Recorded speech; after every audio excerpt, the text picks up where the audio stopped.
mbokk yi waxoon naa la ko dinaa la ko waxaat ki ko mën ak ki koy jéem duñu benn te kaani xeeñ ak kamaate njamb buñ leen di jaawarle jàppal ne xonqaay rek a leen boole wante bokkuñu cafin Mbaye Babacar Faye le jeune communicateur traditionnel fii ci diwaanu Njaareem mbokk bu leen ko kenn nettali fii kese la ndax nee naa la glace gi fii la formé.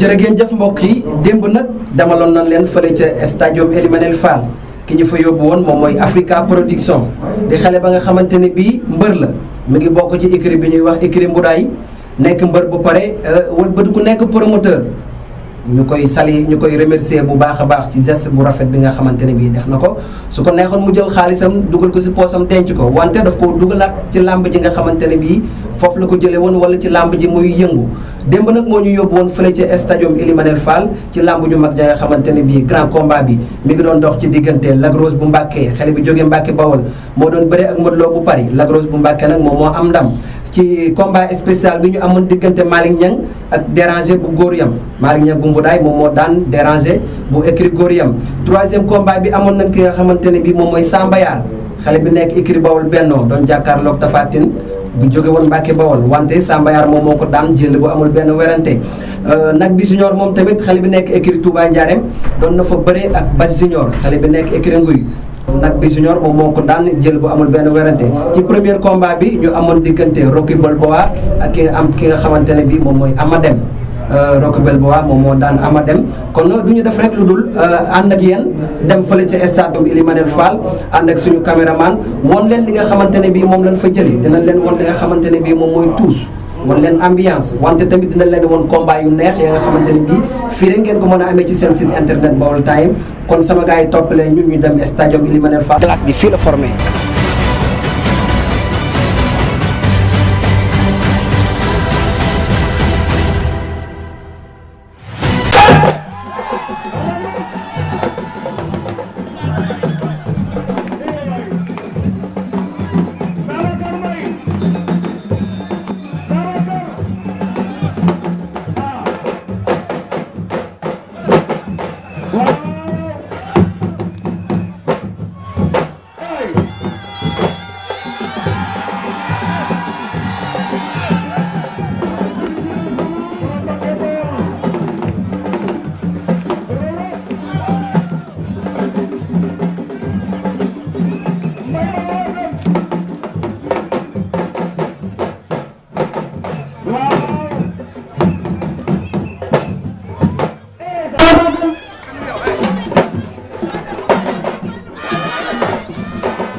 ñoo ngi demante baaraam diggante Samba Yar ak Tapha Tine. Samba Yar nee na ko ñëwal ci diggi géew bi. Samba Yar nee na ko ñëwal ci diggi géew bi. ñoo ngay leewaatoo diggante Samba Yar ak Tapha Tine. Tapha Tine mu ngi wan ginnaaw. Tapha Tine moo ngi ngemboo ngemb bu ñuul. ñoo ngay leewaatoo Samba Yar a koy fixé di ko xool. Samba Yar a koy fixé di ko xool ci diggante Tapha Tine ak Samba Yar. Samba Yar sànni na Tapha Tine sànni na benn crochet.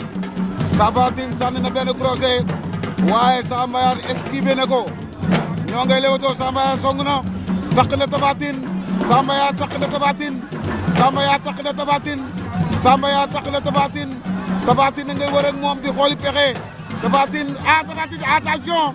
Tapha Tine def na ko dóor boot waaw Samba Yar daa bañ. nekk na combat bu am solo. Tapha Tine a ngi travaillé mi ngi manœuvrer. Samba Yar a ngi dóor. Samba Yar a ngi dóor diggante Tapha Tine ak Samba Yar.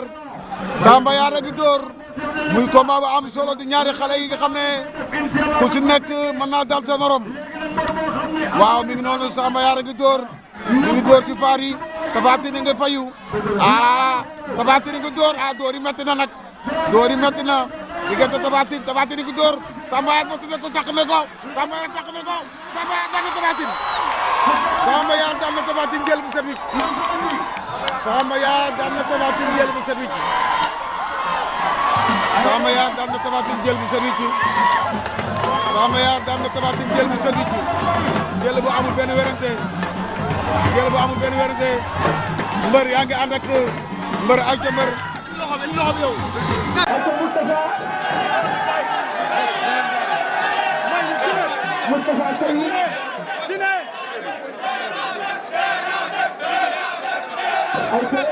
Abdoulaye Mbodj ñu ngi kontaan ci yow bu baax a baax si kanam tuuti danañ jox suñu rakk mooy sa mbuur mu def ambiance moom tamit di nga aju maa lay ziar ayca Moustapha Déranger nee na def leen ndànk diggante Malick Niang ak Déranger diggante Malick Niang ak Déranger at bi mi ngi wax ak Malick Niang lu lamb nangu ak lu lamb bañ mi ngi koy wax ak moom lu lamb nangu ak lu lamb bañ ma ngay wax ak Déranger aussi lu lamb nangu ak lu lamb bañ Aïcha mi ngi noonu dox ci diggante Malick Niang ak Déranger at bi soufflé na Malick Niang jot na nen yàq na cuut ñoo ngay lewato Malick Niang Déranger ñoo ngay lewato Malick Niang Déranger ñoo ngay lewato Malick Niang Déranger ñoo ngi lewato Malick Niang door na Déranger door na Malick Niang songante nen diggante Malick yaakaar naa Malick Niang daan na takk na suuf de takk na suuf arbitre bi mi ngi leen di consulté diggante Malick Niang ak Déranger arbitre baa ngi leen di consulté arbitre baa ngi leen di woo Malick Niang daan na Déranger Malick Niang daan na Déranger Malick Niang daan na Déranger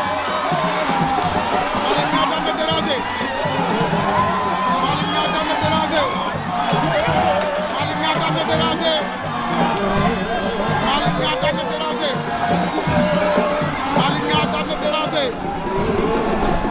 Malick Niang daan na déranger jël bu amul benn werante danoo ànd rëpp ànd def ci suuf Malick Niang ma ngay jëli drapeau ba ndeysaan Malick Niang daan na déranger jël bu amul benn werante ay mi ngi noonu mi ngi noonu ak grand combat baa ngi noonu gannaaw ba nu présenté drapeau bi nga xam ne parrain bi moom mooy opérateur économique bu mag bi di monsieur Ibrahima Bakatine nekk responsable APR fii si diwaanu Njaareem dëkk Kër gu mag fële si Mboudaay ki nga xam ne aussi moo nekk ci ginnaaw madame la présidente du conseil économique social environnemental madame Aminata Tall di ko jàppale di liggéey bu am solo bi nga xam ne dafa jege jeunesse bi drapeau bi nag ñu tuddee ko diggante ki nga xam ne mooy Lac Rose bu Mbacké dox si diggante Modou Lo bu Paris muy combat bu am solo arbitre yaa ngi wax ak ñoom arbitre yaa ngi leen di consulter arbitre bi yaa ngi leen consulter mi ngi leen wax lu lamb nangu ak lu lamb bañ Modou Lo mi ngi ngemboo ngemb lu weex yor benn nen ak benn mbuus ki nga xam ne moom mooy Lac Rose am na lu mu sànni am na lu mu ëf grand combat baa ngi noonu dox ci diggante Modou Lo ak Lac Rose moo ngemboo ngemb lu weex Modou Lo ngemboo ngemb lu xonk ñoom ñaar sorente nenu ñoom ñaar sorente nanu ñoo ngay lewatoo bu dik diggante Modou Lo ak Lac Rose bu Mbacké ñoo ngay lewatoo Lac Rose mi ngi ngemboo ngemb lu weex Modou Lo ngemboo ngemb lu xonk ñoo ngay dox jëm si saaku yi di fekk kenn arbitre bi puus na xajal leen ñoom ñaar ñoo ngay dox jëm si saaku yi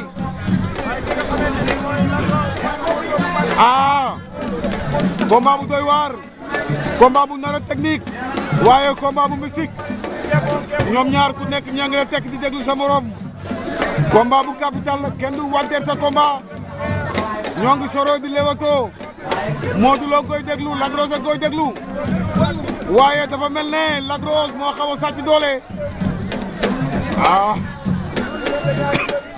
combat bu doy waar combat bu doy waar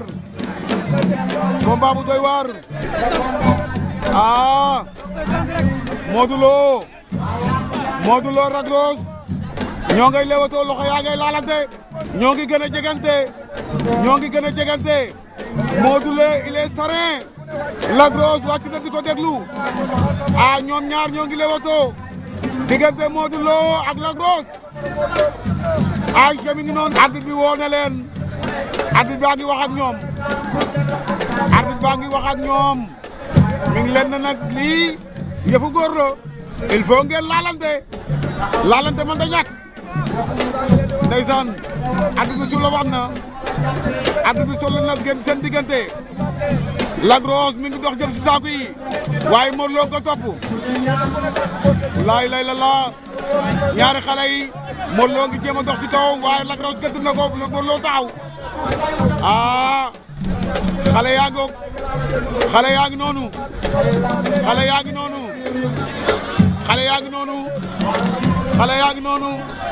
arbitre xale yaa ngi noonu waaw Lac Rose mi ngi arrière di jëm si saako yi waaye Modou Lo koy topp Modou Lo ngi diri tànk yi waaye Lac Rose mi ngi demaat ci digg géew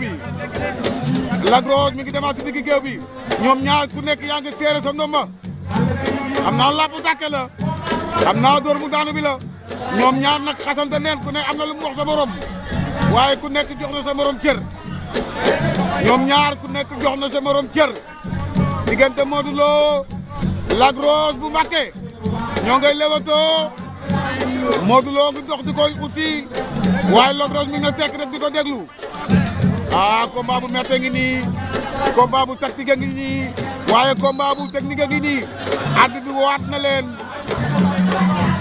woowaat na leen avertir na kii di Lac Rose arbitre bi aussi avertir na kii di Modou Lo supporters yi bañ nañ supporters yi nanguwunu waaye l'arbitre c'est le maître du terrain l'arbitre c'est le maître du terrain diggante Modou Lo ak Lac Rose ñoo ngay lewato Modou Lo door na Lac Rose door na waa mi ngi noonu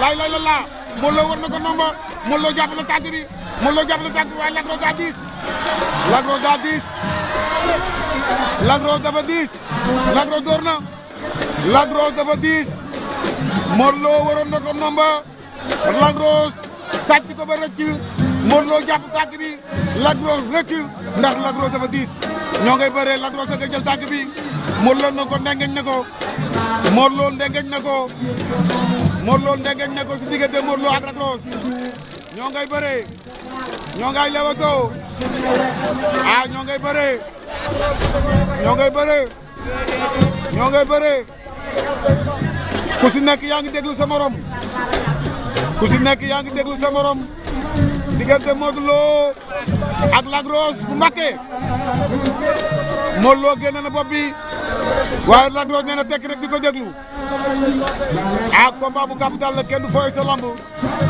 ñaari ay xale nen ku si nekk Lac Rose gi dóor Lac Rose gi dóor Lac Rose jàpp na ko Modou Lo añ na ko waaye Lac Rose dafa diis Lac Rose gi dóor pour wàññi ko dóor pour ut buntu la ñaari mbëri ñaari mbëri ñaari mbëri ñaari mbëri ñaari mbëri yaa ngi noonu ñaari mbëri yaa ngi noonu ñaari mbëri yaa ngi noonu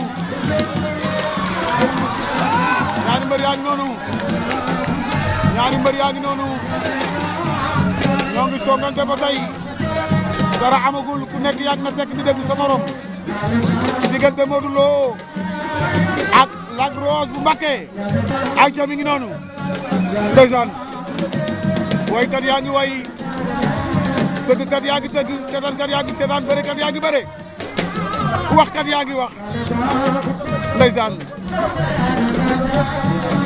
laale baaxu góor la ndeysaan Samba Yane Ngaan laale baaxu góor la lu am solo ngooku ñoom ñaar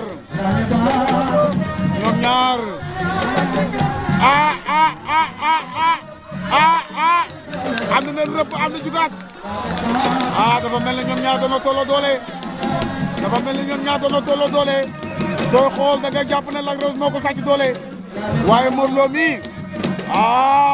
lu naan doole biir la am waaye dëgg la Modou Lo soo ko xoolee xam ne ñoom ñaar ñëpp entraîné nañ si lamb ji am nañ entraînement am nañ coffre ñoom ñaar ñoom ñoom seen deuxième souffle waaw Modou Lo ngi bëgg a génne saako yi waaye Lac Rose a koy xëcc Modou Lo mi ngi bëgg a génne saako si waaye Lac Rose mi ngi koy xëcc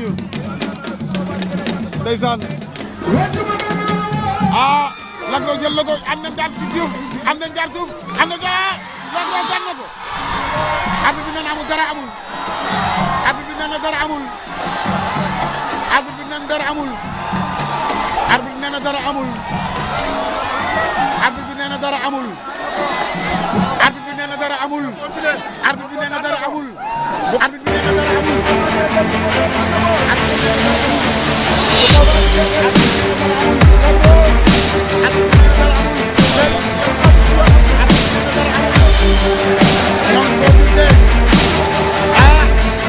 ñu déglu ba xam li at bi wax ñu déglu ba xam li at bi wax at bi lan lay wax at bi lan lay wax at bi lan lay wax at bi nee na Lac Rose daan at bi nee na Lac Rose daan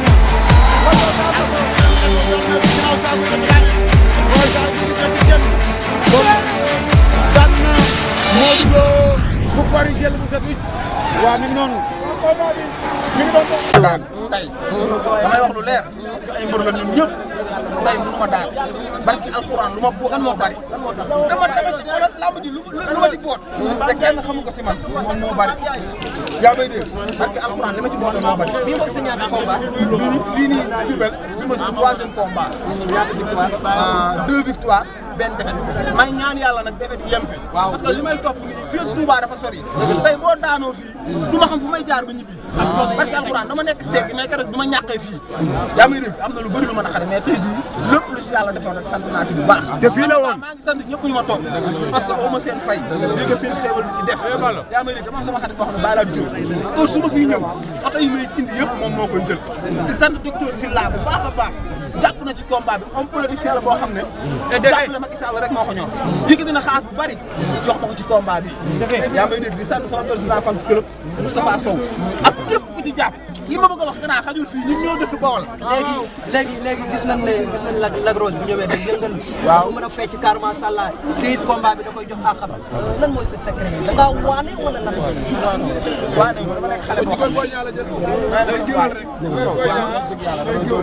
waaw dama nekk xale boo xam ne ay mburu fecc ak yooyu dama si yàgg dama daan ànd ak ay ñoom Pape Sène ñoom Faye dëgg la garaw ñuy tëgg ak ñoom Assane Ndiaye ak ñoom Karim ñuy tëgg ay saw yaa ma ak ay bool ak galas su dëgg Diouf su ma rakk la soom na si combat bi trop maa ngi koy sant bu baax di ko gërëm indi ay sabaram def lépp di suma jëm ji dama daan ànd ak ñoom di leen dakk waxuma la ay fecc dama daan yor paan su ma la jàppaloon ay paan nga daw waaw ñu ngi ñëw ca kaw ca kanam Lac Rose avec Baol Time TV ca kaw ca kanam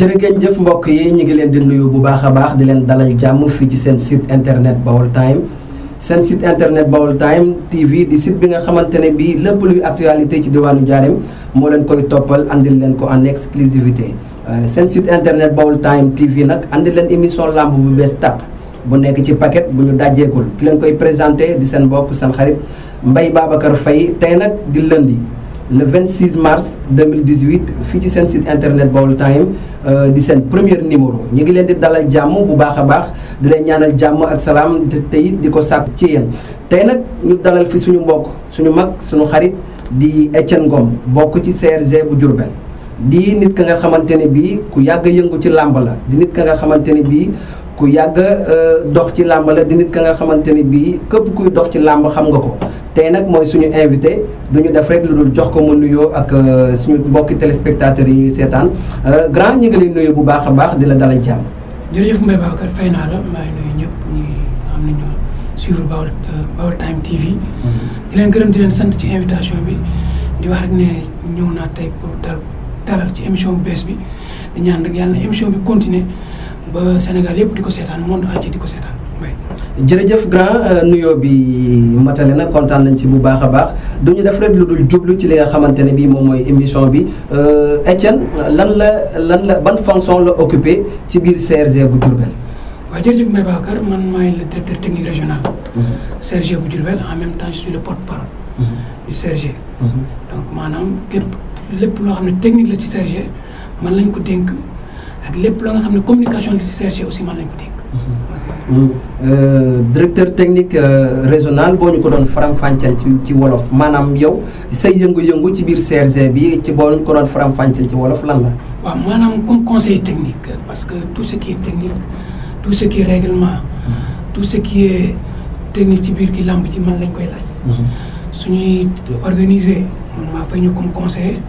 nañ doxale nii nañ defe ne le su fekkente ne équipe nationale sélection la. je suis le directeur technique c'est moi qui fais les sélections. maa def sélection maa yóbbu équipe régionale bi au niveau du drapeau du chef de l'État. du fait aussi détection yi nga xam ne ñoom ñooy def les talents yi. man maay dem sur le terrain. di détecter ay boy wut sama entraîneur gis naa diw nañ ko topp donc en quelque sorte c'est comme ça donc je suis le conseiller technique en même temps. tout ce qui est entraîneur relève de mon domaine. ak arbitre waa CRA bi je suis leur chef. waaw. jërëjëf yaakaar naa présentation bi am na solo mi ngi noonu nitu làmb la ku ko xam ci làmb nga ko xam ku ko xamit ci li nga xamante ne bii moom mooy développement nga ko xam grand ba léegi ci question yi est-ce que mënoon nga ñu wax actuellement nii CRG bu Diourbel ñaata journée la defagum. waaw actuellement je pense ñoo ngi ci 7 journées. 7e journée. 7 journée boo ci boolee mbapat yi am na ñu am ci àll bi. su sinon muy 4 journée ak 3 mbapat. waaw yi nga xam ne dem nañ ca. ak 2 yu am tooki en dehors de la ville. donc ça nous fait 9 journées yi nga xam ne Serge tëggagum na ko ci saison bi. waaw. est-ce que tamit mën nañ xam par rapport ak daaw heure bii est-ce que niveau bi élevé na parce que gis nañ ne daaw làmb Diourbel xawoon na dellu gannaaw tuuti mën nañ xam diggante daaw ak ren daaw heure bii ñaata journée ngeen amoon ak ren ban bilan moo gën actuellement. waaw boo seetloo li taxoon làmb Diourbel ñu daan wax Diourbel moo jël 2e. jamono yooyu licence yi niñ ci exiger licence yi exiger wuñ ko licence. maanaam kuy tëgg da ngay tëgg rek gars yi ñëw ak seen carte d'identité bindu bëri. mais moment bi nga xam ne dugal nañ ci licence yi exiger licence yi. ci la lamb yi commencé wàññeeku. parce que ñi ci àll bi ñu tëggee au lieu ñu amati ay 20 et quelques lutteurs 30 lutteurs 60 lutteurs. ay 4 lutteurs 5 lutteurs la ñu am. ñu découragé tëggatuñu. looloo waroon chute bi am mais ren ñu adopté beneen stratégie. stratégie bi mooy lan mooy que ne ñu former ay arbitre local au niveau du département ñooñu arbitre ñi nga xam ne mooy mbër yi amul licence yi. parce que arbitre yi nga xam ne dañ leen reconnaître au niveau national amuñu droit arbitrer ko amul licence. donc bu ñu demee dans une lutte séance de lutte traditionnelle mbapat. arbitre yooyu ñu formé au niveau local ñoom ñooy arbitrer ñooñu ba poids léger bi ak poids lourd bi ñëw. arbitre yi nga xam ne ñoom lañ formé ñi am diplôme. dem arbitrer combat yi. donc bañ ko commencé ba léegi gis nañ ne. làmb ji nit ñi am nañ ci cawarte pour tëgg léegi. moo tax mu ngi nekk à la hausse quoi.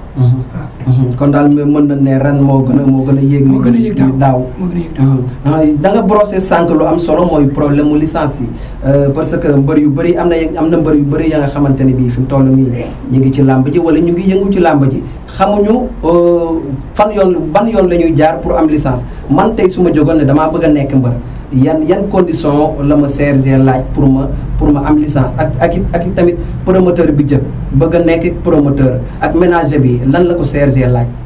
waaw bu fekkente ne pour mbër mi la dafa am ñaari forme. dafa am lutte sans frappe ak lutte avec frappe. bu fekkee lutte sans frappe il faut nga bokk forcément ci benn écurie. écurie bi nga bokk aussi forcément il faut mu affilier. au niveau du CNG. donc bu affilier ba pare parce que il faut écurie bi aussi am récépissé. récépissé bi mu koy amee au niveau local su ko amee moom lay boole PV assemblée générale bi ak 10 000 francs dem affilié su affilié ba pare mbër mi aussi day wut visite médicale bi am photocopie carte d'identité ak 3 photos d'identité ak 10 000 francs loolu mooy lutte avec frappe. su fekkee lutte simple nag c'est individuel. mën ngaa ñàkk a bokk ci écurie wut sa visite médicale sa 3 photos ak sa photocopie carte d'identité dem déposer 5 000 francs pour am licence. su fekkee da ngaa bëgg am ñaari forme de lutte yi donc 15 000 francs ngay fay. su fekkee da ngaa bëgg am licence simple ak licence frappe. waaw 15 000 francs ngay fay. maintenant bu fekkee ci promoteur bi bu fekkee au niveau national 500 000 francs la. niveau national. 500 000 francs le promoteur di amee kii. su fekkee 500 000 francs maintenant il faut mu am casier judiciaire photocopie carte d'identité 3 photos. ak 500 000 francs moom lay déposé au niveau CNG.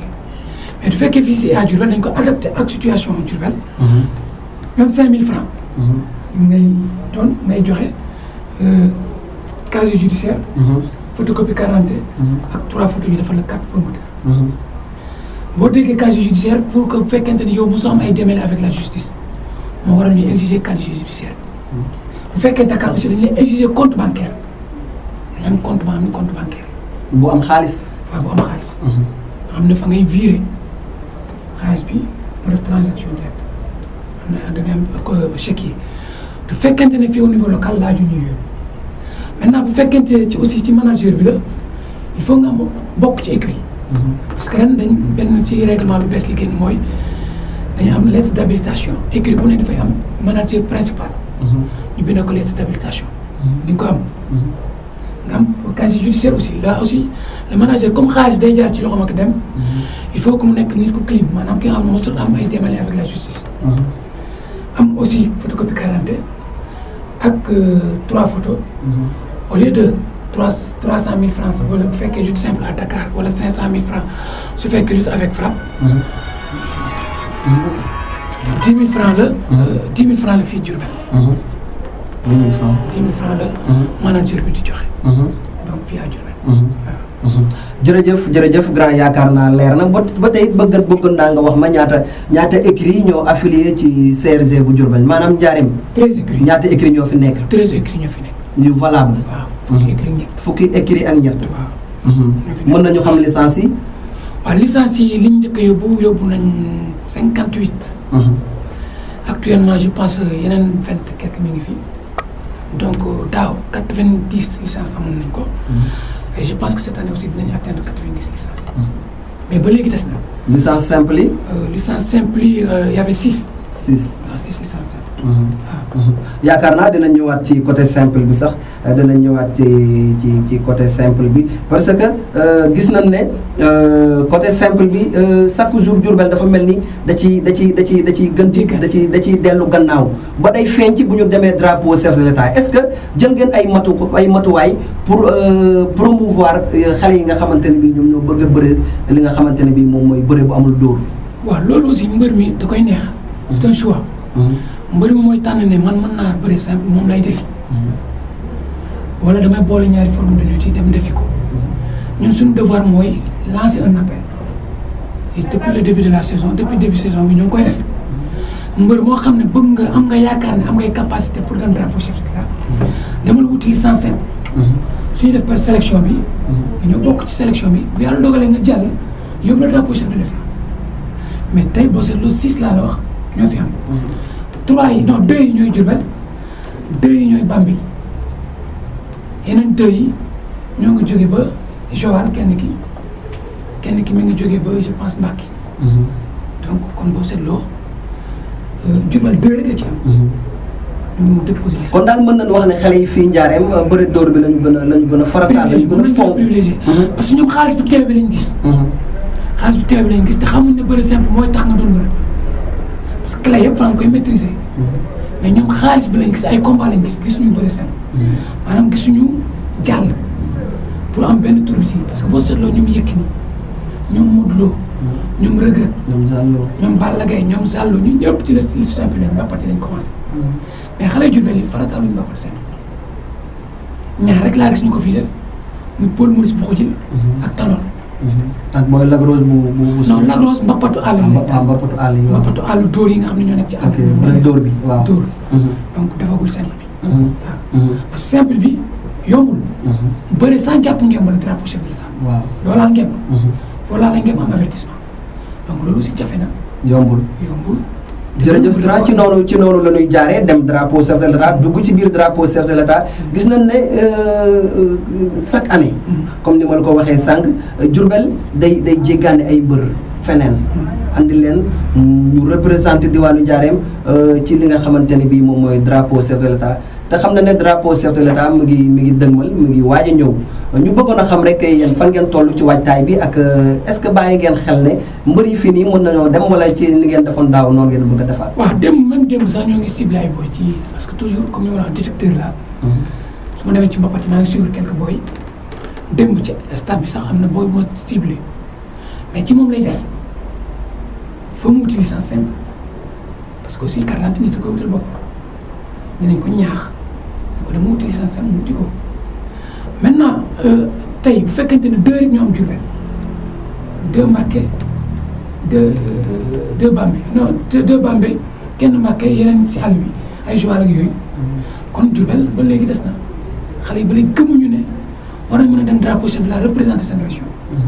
donc mos na bokk na avant may dugg ci CRG ça a toujours été mon combat mais boo seetloo xale yi même boo leen wutalee licence simple bu ñu demee foofu duñ jàll premier tour li tax duñ jàll premier tour mooy ils ne sont pas habitués. miinuñu ko tàmmuñ ko. parce que nga bëri saa nga jàpp ngeen yomb da nga koy tàmm. boo ko tàmmul boo demee foofu doo dem. rapidement ñu fàqat la def la nu mu lay def yow nga nekk yaa ngi seet fooy jàpp fekk kooku xam na ni mu lay def la nu mu lay def. donc ñoom ñoo ko war a wuti début saison dugg ci àll dugg fan. mais yéen tamit ñàkkul matukaay yi nga xamante ni bii jël ngeen ko pour jéem a xool xale yi nga xamante ni bii ñu ngi ci dëkk bi tey ngeen am ci ñoom yaakaar. waaw am ci ñoom yaakaar mooy diw dama la wuti licence simple. soxla nañ leen drapeau chef de l'État soo ne aw ma lu ma wuti licence simple moom sax dañu yaakaar ci yow dana ko wuti. mais nag ça fera day doon benn nombre ba nga xam ne dañ leen di testé. parce que tey kii mën naa nekk dans son beau jour du mois daan jël bu spectaculaire nga foog ne moo fi mën fekk bësam loolu mais boo ko booleeg 5 wala 6 moromam ñu def leen benn genre VSD 3 journées nga xam ne dañoo bëri seen biir li nga xam ki mën donc loolu lañ soxla woon ci kon yi mais ba léegi mënaguñu am 6 yu ndaw. ba tey it gis nañ ne daaw bi ñu demee drapeau chef de l'État bokkoon na ci li gàllankoor équipe bu Diourbel bi mooy problème mu catégorisation muy problème mu poids dem nañ ba foofu yóbbu 5 litres mais pratiquement am na 3 ñoo compétir ñaar yi ñoo compétir est-ce que ñett ñi ñoo jongante est-ce que loolu yéen a ngi ciy bàyyi xel ren. waaw ñoo ngi ciy bàyyi xel mais yoo xam nga li ko andi woon. parce que erreur technique la woon comme ni ma ko waxee keroog dama ne genre toutes les responsabilités bañ àgg ci guddi gi mbëri dañ leen reerloo fois bi ñu leen pesé fii ñoom ñëpp nekkoon nañ seen poids mais biñ àggee ñu reer nañu reer te xam nga mbër xamul tuuti jël lu tuuti soo ko bàyyee mu lekk ak sagoom rek dana lekk la nga xam ne bu xëyee nga teg ko ci poids dana ëpp na mu léegi donc loolu ko andi keroog te la ko def su fekkoonte ne man teeloon naa ko yëpp duñ ko def donc entraîneur bi moo leen reerloo reer bu ëpp jox leen leen jox sa kanam la donc loolu andi erreur bi keroog bi ñu xëyee aussi jéem nañu wàññi ak suñuy technique ni ñuy wàññee mbër mais kenn ki moo jot a jàll yeneen ñaari ñu jàpp mais cette année moom ñoo ngi ci parce que ñi may ciblé ba léegi maa ngi wax ak ñoom maa ngi jokkoo ak ñoom téléphone di xam seen poids maa ngi leen wax pesé wul ñu pesé wul suba nga woo ma wax foo toll ma xam fu mu toll mën nga ñu fàttali te bi ñu demee Dakar aussi poids bi ñu yoroon pesé bi ñu yoroon balance bi ñu yoroon bokkut ak balance yi ñu fekk fa ñun balance yi nekk ci hôpital yi ñoom ay balance yi nekk ci dispensaire yi moom lañ jëloon pesé ci boy yi te balance yooyu des fois ça ne tombe pas exact mais balance électronique lañ fekk Dakar lañ fekkoon Tamba donc on prévoit d'aller à Dakar jënd balance boobu ñëw testé ci suñuy mbër avant ñuy dem fenn ok waaw cette fois-ci on a pris toutes ces précautions pour loolu ba ñu def waaw mën nga ñu fàttali drapeau chef de l'État kañ la ak fan la 4 5 6 à Kolda ñoo ngi fiy jógee jeudi le 3 lañ fiy jógee ak délégation bi waaw kon daal ñoo ngi leen di invité ngeen ñëw ànd ak ñun incha allah waaw mu mel ni tamit drapeau chef de l'État dafa laaj li nga xamante ne bii mooy koom mooy dafa laaj xaalis waaw dafa laaj ndimbal est-ce que yéen a ngi ci jéego yi pour lijjanti xaalis bi waaw depuis avant-hier ñoo ngi ci ñoo ngi wër képp ku ñu yaakaar ci Diourbel moom jàpp ci mais Diourbel moom xam nga li ma xam ñu fi yaakaar des fois su dul ay élection ñoo jub si yàlla suturaal nañu sax ba peut-être 2019 ñëw na loolu ren wax duñ la faale mais comme 2019 nag ku ñëw bëgg naa feeñ pour que Macky bu gagné am fu mu jaaree yow yaakaar koo ci dem dana def ak yow yaakaar naa te peut-être bu dara war nañ gëm ne seen région mooy dem te war a des gannaaw comme ni ñu bañ a des si gannaaw ci élection yi jongante yi ñu jëm noonu la ñu war a bañ a des si gannaaw ci jongante yi ñu jëm sur le plan sportif. waaw grand ba léegi ñu continuer rek ci li nga xamante ne bii moom mooy laaj yi gis nañ ne ni nga ko waxee sànq Leewtoo production ñëwoon na fi tëgg fi journée bu am solo ci diggante Forza ak Abdou Diouf bi mu jàllee mu mel ni tamit dafa am coow yu mu fu bàyyi coow yooyu noonu dégg naa ci wewu béy dem na ba yaatu est-ce que yéen jël ngeen ci li nga xamante ne bii moom mooy ay sanction wala ba lan ngeen ciy préparé. waaw du fekkee diggante Abdou Diouf Forza moom sanction am na ci. sanction nañ leen sursis la avertissement du moins. du fekkente ne nag li xew Diourbel. li xew Diourbel moo tax. waaw loolu dañ nekk ci ay enquête ay gëstu pour xam réellement ce qui s'est passé mais am na ay njuñ njaaj entre manager ak lutteur parce que lañ fay mbëri au niveau national fayuñ ko mbëri au niveau local joxuñ leen ko. maanaam daal promoteur bi lan fay. la mu fay àggul ci mbëri. àggul ci mbëri. dafa am ku ko dagg. dafa am ñu ko dagg. ñu ko dagg. Bon, on est en train de faire l'enquête pour situer les responsabilités. am na quelques yu ñu ci xam mais l'enquête suivi son cours. bu ñu àggee ba mu feeñ. bawul temps dina am exclusivité. mais parce que au niveau de Dakar. foofu lañ finaliser combat yi foofu ñu fay mbër mu ndaw moins de 100 000. mbër mu ndaw doon ko fay. moins de 100 000 amul. lu matul ñaar fukki. amul ngaa tuuti ñaar fukki. à Thiès c'est comme ça à Diourbel mënul doon exception à la règle. donc 100 000 lañ fay xale yi mais ay 40 000 lañ leen jox ñi ay 60 000 ñi 50 000. parce que kuñ fay 50 000 ma ñëw di ko jox avance 40 000 may manager ba 15 000 kon yaa ngi si roche. am na lu ñu waxut. donc ça veut dire que ne am nañu nekk ci biir. manager buy may moroom manager am 15000 kon lam nekk bëri na loolu la ba mu feeñee je suis en train de mener l'enquête et je sais que ne d'ici une semaine dinaa boucler enquête bi li ci nekk yëpp dinaa ko xam parce que démb rek am na lu ñu ma révélé xam naa mbër yëpp dañu leen fay mbër yu bëri yëpp. am naa seen xaalis seen cachet. par rapport ak li nekk Dakar.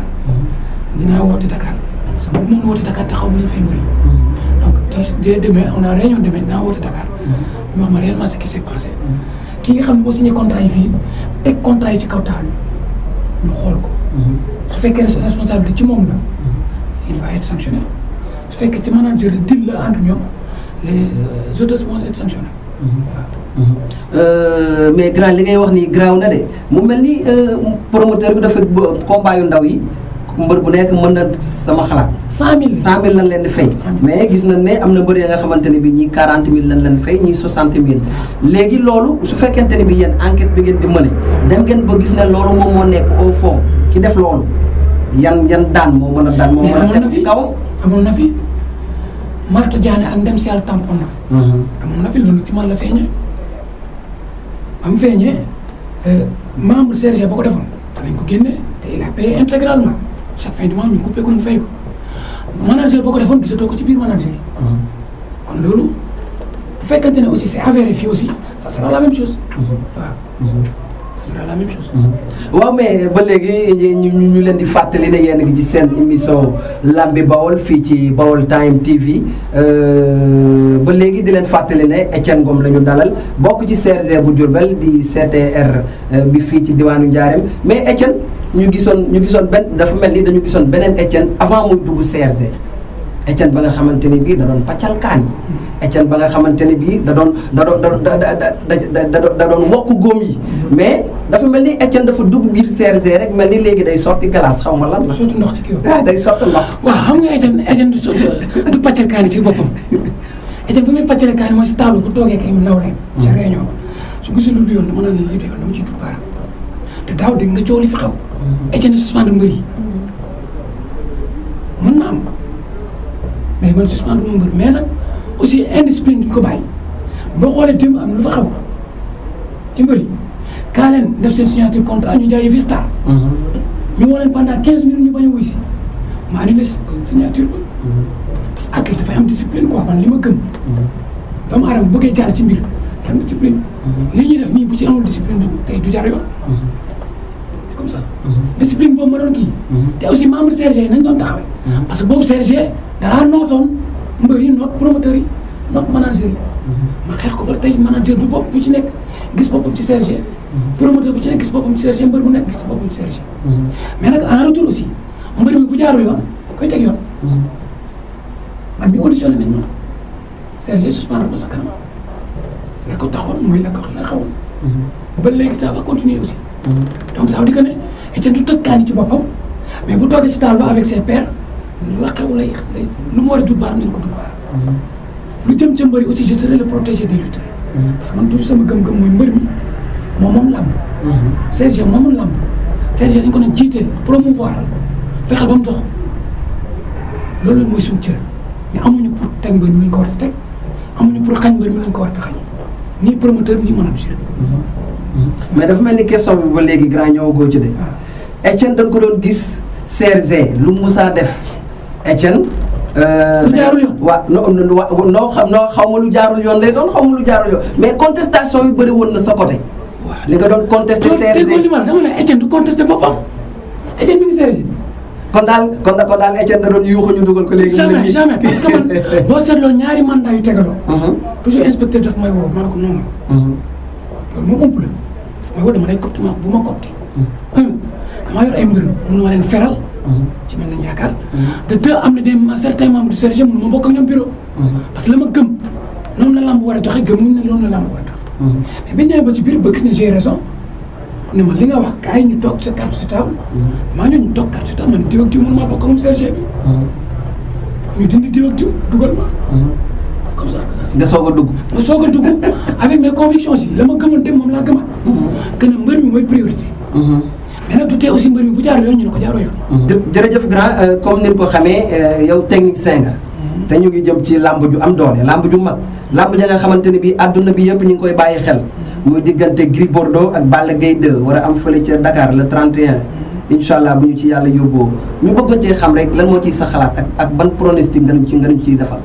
waaw jërëjëf boo nee technicien parce que jum parce que je suis entraîneur premier degré lutte arbitre régional laa woon et j'étais sorti major ci groupe bi ma bokkoon kon technicien laa xam naa li ci wàllu arbitrage xam naa li ci wàllu bëri te combat bu doy waar ñoom ñaar ñëpp ku ci nekk ci défaite nga jógee ki toog 3 ans dugg ci làmb ji ki daaw ci défaite la jógee mais ça ne veut rien dire parce que athlète toujours day pare ñoom ñaar ni ma leen gisee ñoom ñaar ñëpp pare nañ physiquement leen la ci des la ca gannaaw làmb nag ku ci nekk làmb ca bés ba la lañ koy xëccu mais su fekkee sur le plan technique sama gis-gis laa wax en tant que technicien Balla moo ëpp bëri ki nga xam ne mooy Gris mais su fekkee côté bagarre Gris moo ëpp bagage ci côté bagarre parce que Balla moom ay crochet loolu la yore moom day laab waaw kii nag ay crochet court la yore day xeex day jam day direct day jam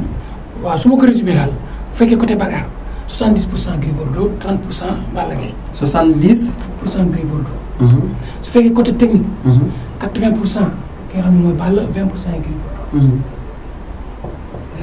mental nag ñoom ñaar ñëpp yor nañu mental 50-50 am na mental bu baax ci nekk doo yenu bës waaw am na mental maintenant sur le côté mystique nag foofu moom mënu ma ko séddale parce que maîtriser ci nekk say mbokk lay ñëw waaw maîtriser moom léegi suñ la doon laaj ne Balla Gaye gis nañ ne ci defar la jógee yaa ko wax sànq bu ko Gris Bordeaux daanee fan la jëm après Gris Bordeaux tamit buñ ko daanee fan la ko defet bi mën a yóbbu. Gris moo gën a bon le Gris moo gën a bon le parce que Papa Sow mu ngi ci kawam Forza mu ngi ci kawam Lac Rose mu ngi ci kawam.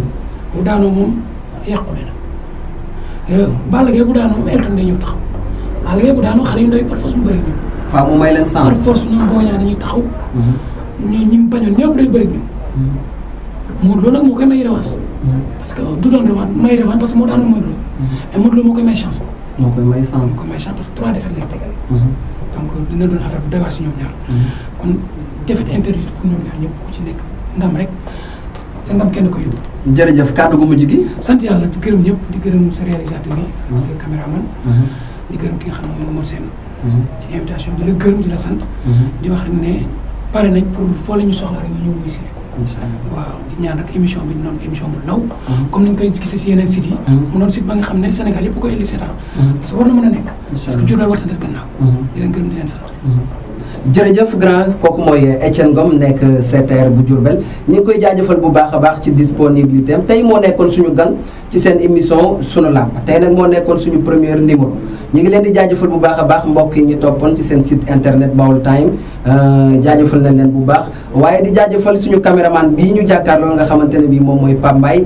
di caméraman bu xarañ di caméraman ba nga xamante ne bii ku maaseel génération ku nekk war nga ko bàyyi xel ndax da mën na li muy def am na ci fulla am na ci fayda wante du ma fàtte suñu réalisateur bi di Cheikh Tidiane Ngom ñu ngi koy béggee bu baax a baax ci réalisation bi am na solo trop wante tamit duñ fàtte sant gërëm ki nga xamante ne bii moom moo ñu solal moom moo ñu génnee fii ñu génn nii mooy borom Touba Ndiène Couture di xale bu am jom boobu kar masha Allah ñu koy wax Mame Cheikh Sourang Mame Cheikh Sourang moo ñu génnee fii ñu génn nii mu ngi nekk marché Ndoumbé Diop ci rue d'Avignon bi képp ka nga xamante ne bii bëgg nga koo woo téléphone bëgg lu mel nii mën nga koo woo ci 77 590 36 49 wala nga woo ko ci 76